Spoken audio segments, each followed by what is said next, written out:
নমো সংস্কৃতায় সবাইকে নমস্কার। আজকে আমরা মহাভারতের যে 18টা পর্ব আছে তার সম্বন্ধে কিছু তথ্য জেনে নেব সংক্ষিপ্তে। এখানে দেখতে পাচ্ছেন 18টা পর্ব সম্বন্ধে ক্রম অনুসারে নাম দেওয়া আছে এবং সবথেকে বড় এবং সবথেকে ছোট যে পর্ব আছে সেটা দেওয়া আছে।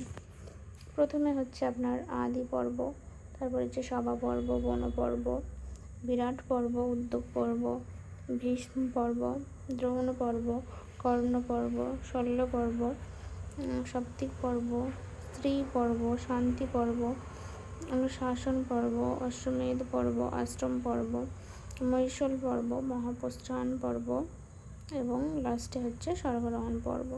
আর এটা আপনারা অবশ্যই ক্রম অনুসারে মনে রাখবেন, কেননা এখানে ক্রম অনুসারেই কোশ্চেনগুলো আসে, বেশিরভাগ আপনার ক্রম অনুসারে দেওয়া থাকে। যে 3টে 4টে হয়তো দেওয়া থাকলো এবং সেটাকে আপনারা ক্রম অনুসারে সাজাতে হবে, এরকমভাবে আসে আর কি। আর সবথেকে বড় হচ্ছে আপনার 12 নম্বর যে পর্ব আছে শান্তি পর্ব, সবথেকে বড় পর্ব। এখানে আপনার আছে হচ্ছে যে 14,000 যে শ্লোক আছে শান্তি পর্বে, শান্তি পর্ব হবে এটা।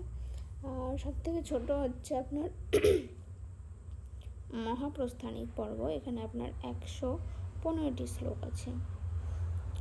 আর এখানে সভা পর্বতে আপনাদের যে মহাকাব্যটি আছে শিশু পর্বত মহাকাব্য, ওটা হচ্ছে সভা পর্ব থেকে উদ্ধৃত হয়েছে, মাঘের শিশু পর্বত মহাকাব্য।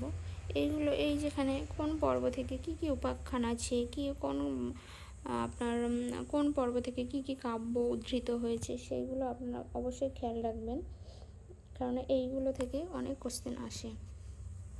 আর আপনারা কমেন্টে অবশ্যই লিখবেন যে শ্রীমদ্ ভগবত যে গীতা ওটা কোন পর্ব থেকে নেওয়া হয়েছে, ঠিক আছে? এটা অবশ্যই কমেন্টে আপনারা লিখে জানাবেন আমাকে। আর আজকের জন্য এইটুকুই,